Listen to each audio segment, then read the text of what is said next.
taking my shoes off, and I'd like to wish everybody a happy 4th of July. You can probably hear the pop-pops going. I was over to see the fireworks, but I kept worrying about my dog, so I came home early. We're on chapter 27. There's only one after this. There's this one and chapter 28, which is the conclusion. And right before I get started, I would like to thank Angie for a very nice tip and the rum that I chose to use it for. So this will last me about a month. Thank you, Angie. It goldens the throat and the tongue. So here we go. Happy 4th of July, and tomorrow we get hit by a tropical storm or a very, very, very small hurricane, Elsa. Let's go on. This was called The Giant Again. A taxi cab drew up before an old-fashioned residence upon the outskirts of Baltimore. A man of about 40, well-built and with strong regular features, stepped out and paying the chauffeur, dismissed him. A moment later, the passenger was entering the library of the old home. "Ah, Mr. Candler," exclaimed an old man, rising to greet him. "Good evening, my dear professor," cried the man, extending a cordial hand. "Who admitted you?" admitted the professor. Esmeralda." "Then she will acquaint Jane with the fact that you are here," said the old man. "No, professor," replied Candler, "for I came primarily to see you." "Oh, I am honored," said Professor Porter. "Professor," continued Robert Candler with great deliberation, as though carefully speaking his words, "I have come this evening to speak with you about Jane. Well, you know my aspirations, and you have been generous enough to approve my suit." Professor Archimedes Q. Porter fidgeted in his armchair. The subject always made him uncomfortable. He could not understand why. Candler was a splendid match. "But Jane," continued Candler, "I cannot understand her. She puts me off first on one ground and then another. I have always the feeling that she breathes a sigh of relief every time I bid her goodbye." "Tut, tut," said Professor Porter. "Tut, tut, Mr. Candler. Jane is a most obedient daughter. She will do precisely as I tell her." "Then can I still count on your support?" asked Candler, a tone of relief marking his voice. Certainly, sir," exclaimed Professor Porter. "How could you doubt it?" "Well, there is a young Clayton, you know," suggested Candler. "He has been hanging about for months. I don't know that Jane cares for him, but beside his title, they say he has inherited a very considerable estate from his father, and it might not be strange if he finally won her, unless—" And Candler paused. "Tut, tut, Mr. Candler, unless what?" "Unless you see fit to request that Jane and I be married at once," said Candler slowly and distinctly. "I have already suggested to Jane that it would be desirable," said Professor Porter sadly, "for we can no longer afford to keep up this house and live as her associations demand." "What was her reply?" asked Candler. "She said she was not ready to marry anyone yet," replied Professor Porter, "and that we could go and live upon the farm in northern Wisconsin, which her mother left her. It is a little more than self-supporting. The tenants have always made a living from it and been able to send Jane a trifle beside each year. She is planning on our going up there the first of the week. Philander and Mr. Clayton have already gone to get things in readiness for us." "Clayton has gone there?" exclaimed Candler, visibly chagrined. "Why was I not told? I would have gladly gone and seen that every comfort was provided for her." "Well, Jane feels that we are already too much in your debt, Mr. Candler," said Professor Porter. Candler was about to reply when the sound of footsteps came from the hall without, and Jane entered the room. "Oh, I beg your pardon," she exclaimed, pausing on the threshold. "I thought you were alone, Papa." "It is only I, Jane," said Candler, who had risen. "Won't you come in and join the family group? We were just speaking of you." Thank you," said Jane, entering and taking the chair Candler placed for her. I only wanted to tell Papa that Toby is coming down from the college tomorrow to pack his books. I want you to be sure, Papa, to indicate all that you can do until fall. Please don't carry this entire library to Wisconsin as you would have carried it to Africa when we went, as I had put my foot down to say no. Was Toby here? Asked Professor Porter. Yes, I just left him. He and Esmeralda are exchanging religious experiences on the back porch right now. Tut, tut, I must see him at once, cried the professor. Excuse me just a moment, children. And the old man hastened from the room. As soon as he was out of earshot, Candler turned toward to see Jane. See here, Jane, he said bluntly, how long is this thing going on like this? You haven't refused to marry me, but you haven't promised me either. I want to get the license tomorrow so that we can be married quietly before you leave for Wisconsin. I don't care for any fuss or feathers, and I'm sure you don't either. The girl turned cold, but she held her head bravely. Your father wishes it, you know, added Candler. Yes, I know. She spoke scarcely above a whisper. Do you realize that you are buying me, Mr. Candler, she said finally, and in a cold, level voice. Buying me for a few paltry dollars? Of course you do, Robert Candler, and the hope of just such a contingency was in your mind when you loaned Papa the money for that harebrained escapade to Africa, which, but for a most mysterious circumstance, would have been surprisingly successful. But you, Mr. Candler, would have been the most surprised. You had no idea that the venture would succeed. You are too good a businessman for that, and you are too good a businessman to loan money for buried treasure seeking, or to loan money without security unless you had some special object in view. You knew that without security, you had a greater hold on the honor of the Porters than with it. You knew the one best way to force me to marry you without seeming to force me into it. You have never mentioned the loan. In any other man, I should have thought that the prompting of a magnanimous and noble character. But you are deep, Mr. Robert Candler. I know you better than you think I know you. I shall certainly marry you if there is no other way. But let us understand each other once and for all. While she spoke, Robert Candler had alternately flushed and paled, and when she ceased speaking, he arose and with a cynical smile upon his strong face said to her, You surprised me, Jane. I thought you had more self-control, more pride. Of course you are right. I am buying you, and I knew that you knew it, but I thought you would prefer to pretend that it was otherwise. I should have thought your self-respect and your Porter pride would have shrunk from admitting, even to yourself, that you were a bought woman. But have it your own way, dear girl, he added lightly. I am going to have you, and that is all that interests me. Without a word, the girl turned and left the room.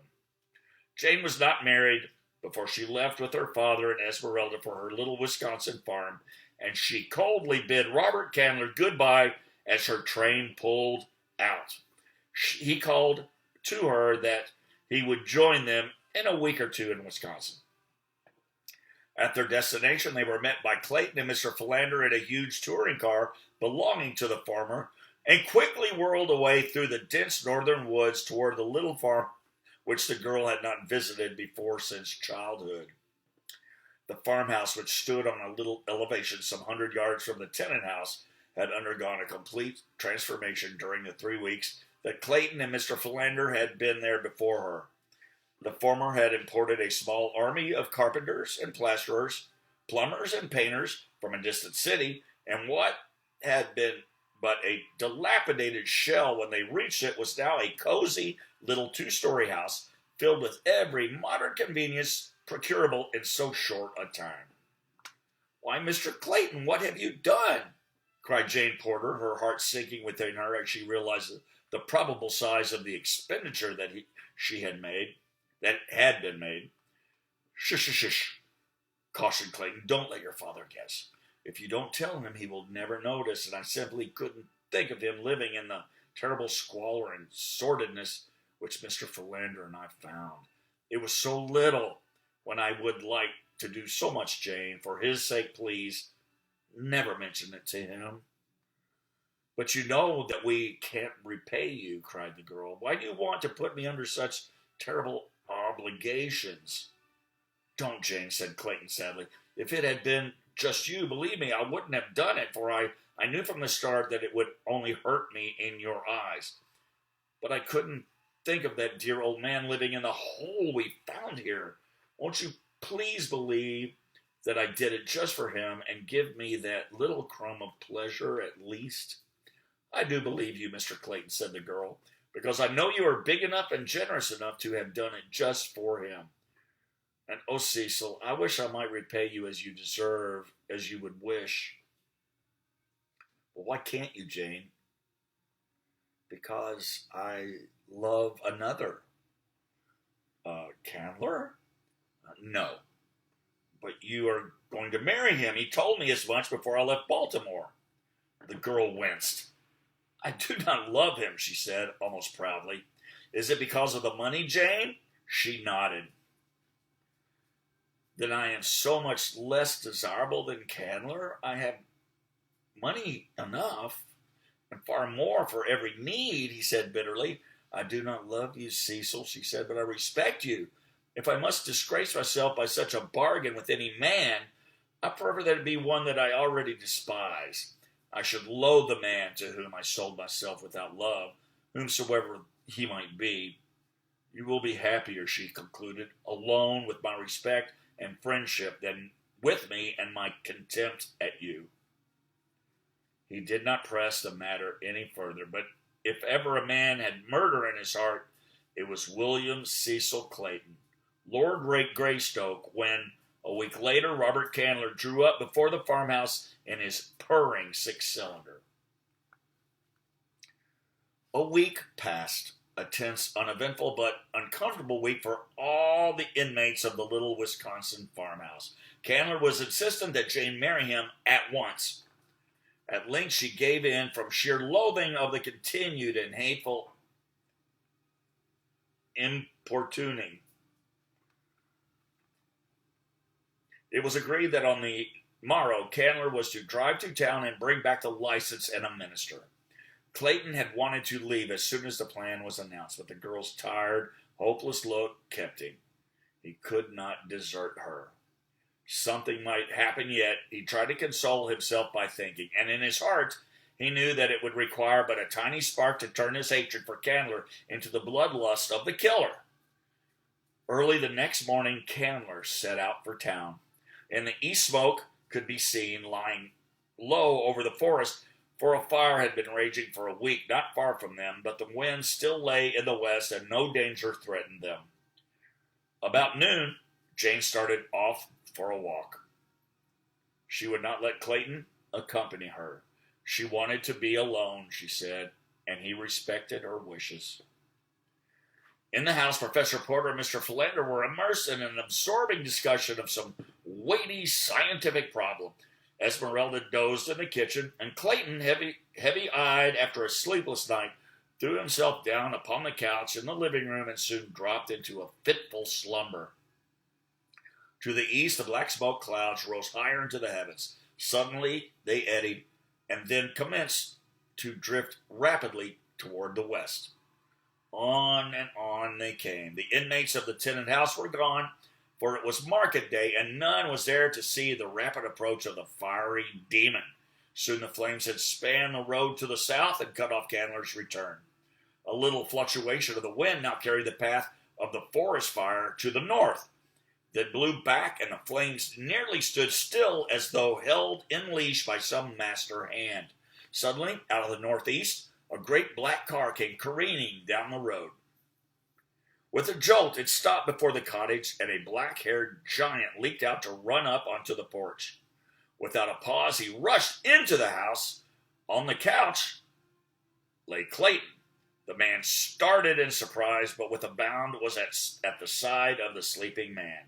Shaking him roughly by the shoulder, he cried, My God, Clayton, are you all mad here? Don't you know you are nearly surrounded by fire? Where is Miss Porter? Clayton sprang to his feet. He did not recognize the man, but he understood the words and was upon the veranda in a bound. Scott, he cried, and then dashing back into the house. Jane! Jane, where are you? In an instant, Esmeralda, Professor Porter, and Mr. Philander had joined the two men. Where is Miss Jane? Cried Clayton, seizing Esmeralda by the shoulders and shaking her roughly. Oh, Gabrielle, Mr. Clayton, she done gone for a walk. Hasn't she come back yet? And without waiting for a reply, Clayton dashed out into the yard, followed by the others. Which way did she go? Cried the black-haired giant of Esmeralda. Down that road, cries the frightened woman, pointing toward the south where a mighty wall of roaring flames shut out the view. But these people in the other car, shouted the stranger to Clayton. I saw one as I drove up, and get them out of here by the north road. Leave my car here. If I find Miss Porter, we shall need it. If I don't, no one will need it. Do as I say. As Clayton hesitated, and then they saw the lithe figure bound away, cross the clearing toward the northwest, where the forest still stood untouched by flame. In each rose the unaccountable feeling that a great responsibility had been raised from their shoulders, a kind of implicit confidence in the power of the stranger to save Jane if she could be saved. Who is that? Asked Professor Porter. I do not know, replied Kate. He called me by my name, and he knew Jane, for he asked for her, and he called Esmeralda by name. There was something most strangely familiar about him, exclaimed Mr. Philander, and yet, bless me, I know I never saw him before. Tut, tut, cried Professor Porter, most remarkable. Who could it have been, and why do I feel that Jane is safe now that he has set out in search of her? I can't tell you, Professor, said Clayton soberly, but I know I have the same uncanny feeling. But come, he cried, we must get out of here ourselves or we shall be cut off, and the party hastened toward Clayton's car. When Jane turned to retrace her steps homeward, she was alarmed to note how near the smoke of the forest fire seemed, and as she hastened onward, her alarm became almost a panic when she perceived that the rushing flames were rapidly forcing their way between herself and the cottage. At length she was compelled to turn into the dense thicket and attempt to force her way to the west in an effort to circle around the flames and go back to reach the house. In a short time, the futility of her attempts became apparent, and then her one hope lay in retracing her steps to the road and flying for her life to the south toward the town. The 20 minutes that it took her to regain the road was all that had been needed to cut off her retreat as effectually as her advance had been cut off before.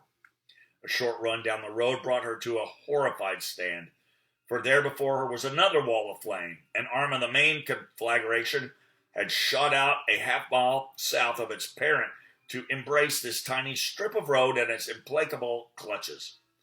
Jane knew that it was useless again to attempt to force her way through the undergrowth. She had tried it once and failed. Now she realized that it would be but a matter of minutes ere the whole space between the north and the south would be seething mass of billowing flames.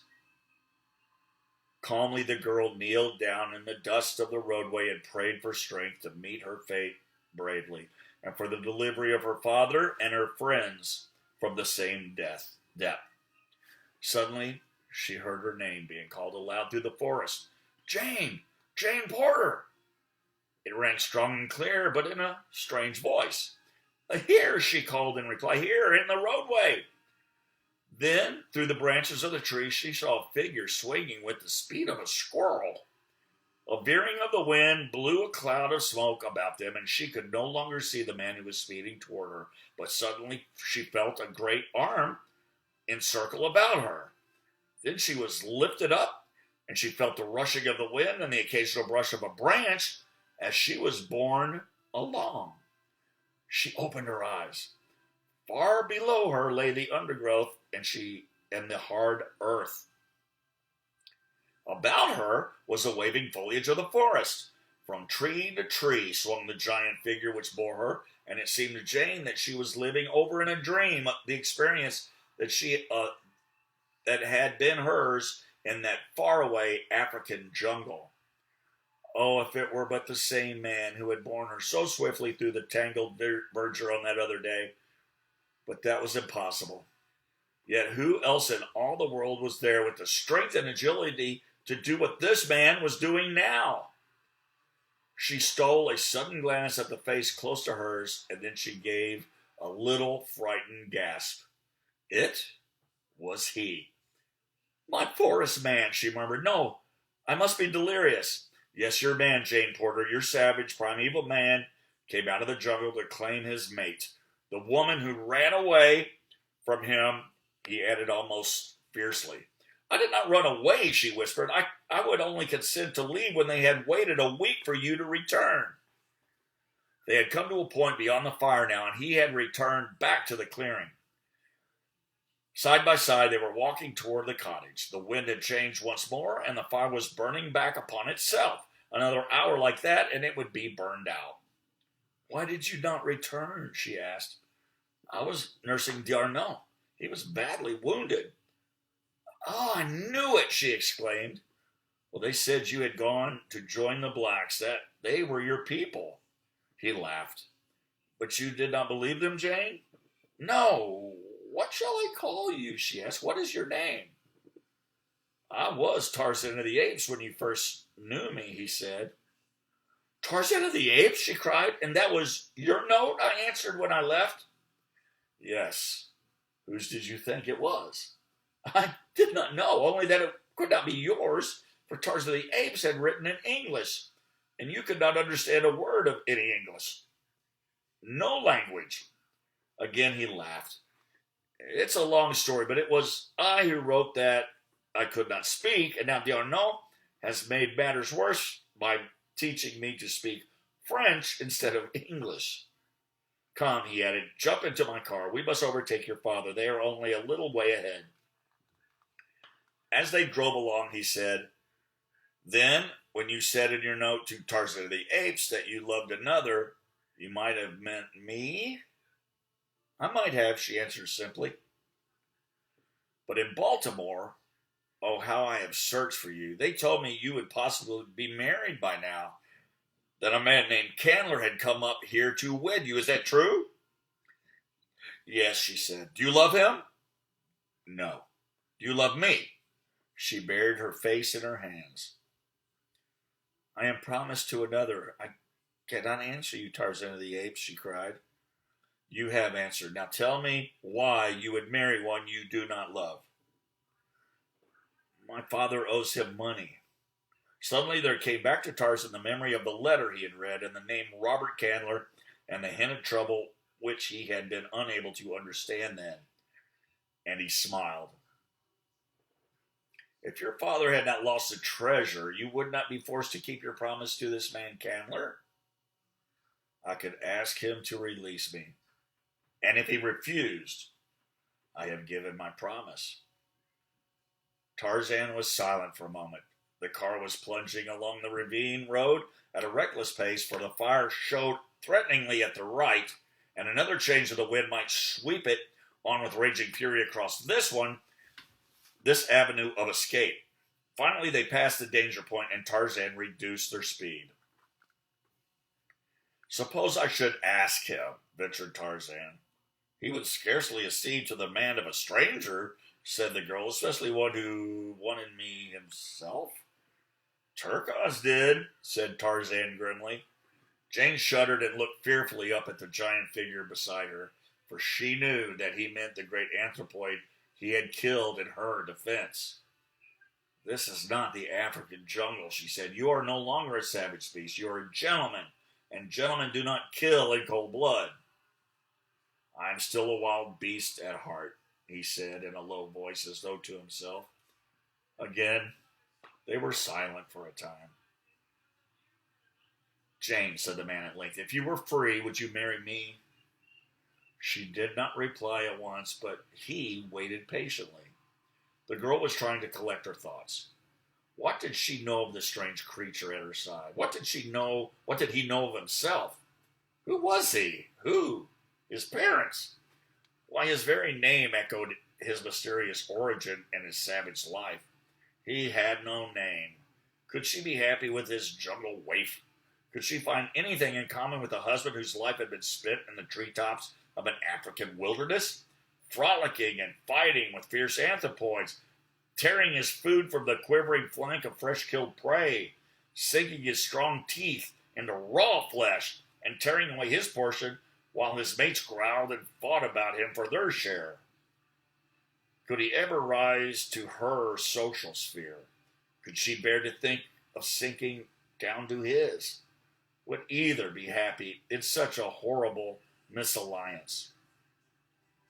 You do not answer, he said. Do you shrink from wounding me? I don't know what answer to make, said Jane sadly. I do not know my own mind. You do not love me then, he asked in a level tone. Do not ask me. You'll be happier without me. You were never meant for the formal restrictions and conventionalities of society. Civilization would become irksome to you, and in a little while you'd long for the freedom of your old life, a life to which I am totally unfitted, as you are to mine. I think understand you, he replied quietly. I shall not urge you, for I would rather see you happy than to be happy myself. I see now that you could not be happy with an ape. There was just the faintest tinge of bitterness in his voice. Don't, she remonstrated. Don't say that. You do not understand. But before she could go into a sudden turn in the road, brought them into the midst of a little hamlet. Before them stood Clayton's car, surrounded by the party he had brought from the cottage. The end. We've got one chapter left. What do you think Jane's going to do? The last chapter is called Conclusion. I'll have it for you tomorrow night. Then, I've got a couple of short things I'm going to do for fun.